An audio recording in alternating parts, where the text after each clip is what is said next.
Ya, Anda kembali bersama kami dalam Ada Apa Berita. Ini saya ke Mas Sis ini ya. Ya, pertanyaannya seperti itu. Ini kapan akan bekerja begitu kan, bertanya publik. Jika kemudian begitu banyak PR besar seperti katakan Pak Heri yang harus dikerjakan, baik itu komunikasi antar presiden dan wakil presiden maupun di parlemen. Ya, yang paling penting adalah menyisir permasalahan nih Pak Jokowi dan JK. Yang kedua yang saya harapkan, karena selalu setiap habis pemilu, habis pilpres, ketakutan antara eksekutif dengan legislatif selalu jadi masalah. Menurut saya ini karena teknologi sudah begitu canggih, yang pertama adalah semua sidang, semua apapun yang terjadi di gedung parlemen, siarkan langsung di YouTube supaya rakyat tahu siapa yang penjahat, siapa yang penjahit. Gitu. Supaya orang tahu siapa yang apa namanya sajadah, siapa yang haram jadah, kelihatan semuanya biar di YouTube. Jadi rakyat menilai siapa yang mesti saya ganyang, siapa yang mesti saya bela. Jadi saya nggak kepengen, saya nggak percaya ada oposisi di situ. Oposisi kalau memang ini baik, masa mesti dioposisikan terus, masa mesti ditentang. Kalau memang baik buat kebijakan buat rakyat, baik gimana? Tapi kalau jelek, yang pro dengan presiden, masa mendiamkan presidennya curang, jahat gitu, nggak boleh. Iya, tetap seperti itu. Dan saya usul, kalau boleh, mungkin saya sombong kali kalau dibilang, Menko ada 4 lah. Yang sekarang ada perekonomian oke. Menko Polhukam oke. Saya kepengen ada Menko Peradaban. Ini bangsa udah nggak beradab nih. Jadi yang di bawah itu tuh agama, pendidikan, semua ada di situ tuh. Yang satu lagi, Menko Infrastruktur. Itu buat pembangunan, itu harus konsentrasi. Di bawahnya itu ada. Nah, ini Jokowi malah mau merampingkan, nih malah nambah. Boleh ramping di sini yang tidak perlu dihapus, tapi yang perlu apa yang di Menkoin kalau bisa. Ini Bu Eva, menteri ini memang menjadi tadi itu yang paling penting ya Pak, karena langkah awal yang menunjukkan akan langgengkah ini komunikasi dengan partai pendukung ataukah justru menimbulkan riak-riak dan pertentangan begitu? Enggak, kalau kita sih sebagai pemenang itu tidak pada posisi rawan perpecahan, justru yang kalah yang rawan perpecahan itu udah hukum alam. Jadi kita pede aja, misalkan kekhawatiran apakah di parlemen ada persiapan-persiapan, oh ya kita ada persiapan-persiapan, bahkan jadwal untuk membahas APBN ini pun kita akan meresponnya dan mempunyai skenario bersama antara partai-partai pengusung. Jadi jangan seolah-olah semua terserap hanya masalah perampingan dan penggemukan itu tadi. Dan untuk masalah kabinet, sampai saat ini masih banyak sekali masukan ya. Misalkan saya baru memforward 2 skenario untuk arsitektur kabinet itu ke Pokja, dan bahkan ada yang antri, misalkan dari lembaga ahli parlemen juga mau untuk ketemu dengan Pokja dan seterusnya.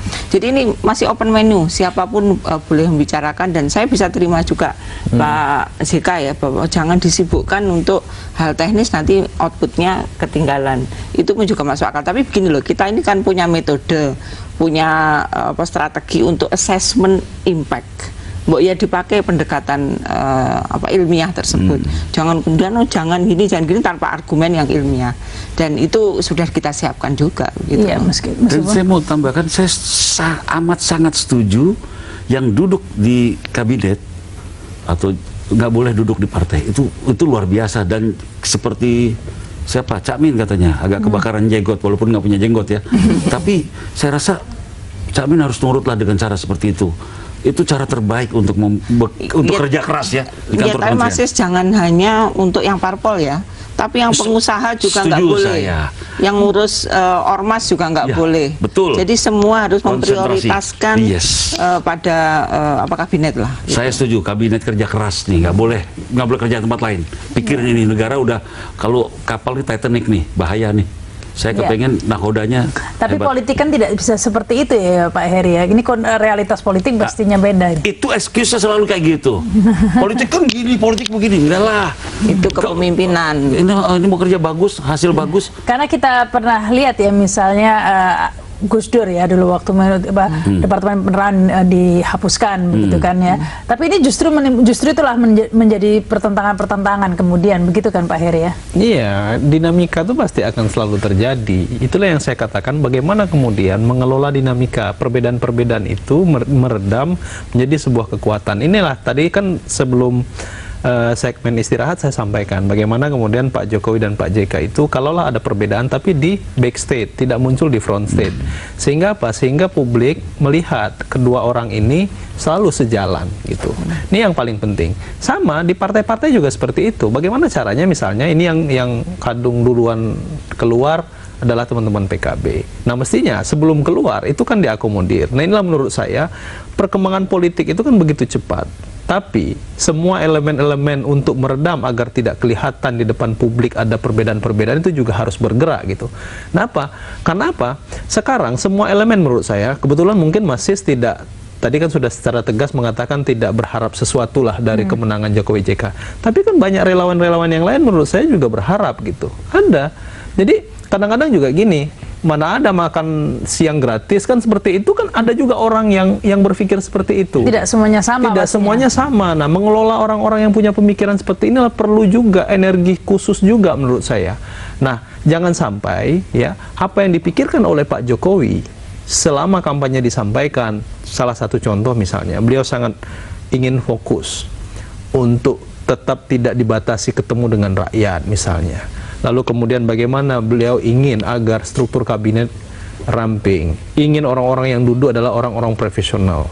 Tapi kan profesional itu ditafsirkan oleh banyak orang, misalnya profesional itu hanyalah orang-orang di luar partai. Tapi ada juga para profesional yang berada di dalam partai. Apa kriteria itu? Nah inilah menurut saya yang penting itu adalah bagaimana mengelola komunikasi internal ini, banyak elemen-elemen yang mendukung Jokowi JK, dan saya sangat berkeyakinan mereka ini sebenarnya khawatir gitu loh. Kira-kira kita diakomodir nggak sih? Sederhana sih sebenarnya. Ini ada saya, gitu. Ada dalam rencana Jokowi tidak nih Bu Eva bahwa kabinet nanti juga akan mengakomodir dari partai-partai pengusung ini? Kan sudah ada statement awal Pak Jokowi dan Pak JK akan merekrut dari 3 sumber.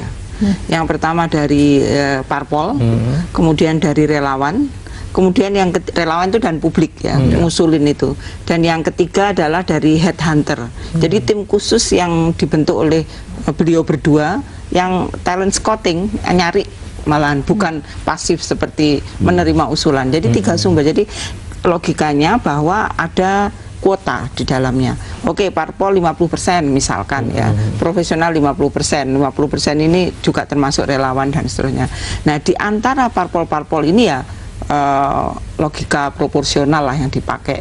Misalkan kalau kursinya banyak ya mungkin jatahnya banyak gitu. Jadi memang kombinasi, bukan kemudian homogen itu enggak. Baik kita break dulu, kita lanjutkan lagi nanti pemirsa setelah pesan-pesan berikut ini.